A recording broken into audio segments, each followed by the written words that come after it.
مساندة وفزعة كريمة قمنا بتسجيل هذه الأبيات من كلمات أبو نصر الله عبد الله حسين الجربي، والتي تجسد حالته ومرضه ومعاناته التي ظل يعانيها طيلة 8 سنوات وهو قعيد الفراش بسبب إصابته في العمود الفقري.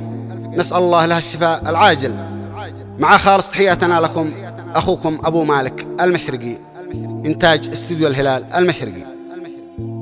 يقول أبو نصر الله القلب موجوع والحال تعب والظروف عسيرة، يالله يا من عودتي لك والرجوع تغفر ذنوبي قبل يوم الحسيرة. يقول أبو نصر الله القلب موجوع والحال تعب وظروف عسيرة، يالله يا من عودتي لك والرجوع تغفر ذنوبي قبل يوم الحسيرة. وش في لي ألم من سنين عشت موجوع، ويالله وش في كل فقرة كسيرة، راح العمر عاني الشر مفجوع في كل ليلة ابكي وعيني سيرة. يا ربنا راضي بحكمك ومقنوع صابر على وجاع الحياة القصيرة، استغفرك يا ربي واتوب اليك طوع وارتجيك الفوز يوم الحشيرة.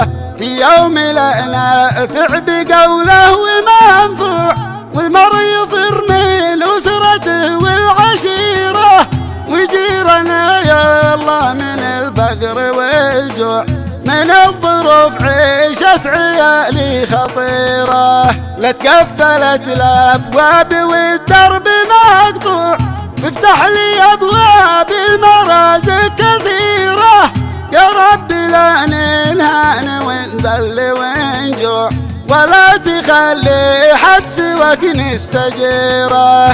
لمن القلوب قسيت وما عاد بخشوع ولا حدا يشفق ويرحم ضميره، في كل ليلة والعين تذرف دموع من الألم وأوجاع ظهري ضريرة. لا عد معش لا عد معي دخلي مدفوع والبيت خالي والمطالب كثيرة، يا الله لي أطفال وانا أبي موجوع رحمك وشفيني من أمراض وغيره. ليش تدعي لجقال الطبيب داني ممنوع أو يرحم التاجر لحالة جويرة، يا ريت ونصر الله للحمل ويزوع يشقى على اخوانه ويشبع صغيره. وهي آح من حظ طعني في الضلوع واحرق دمي واشعل فؤادي بكيره،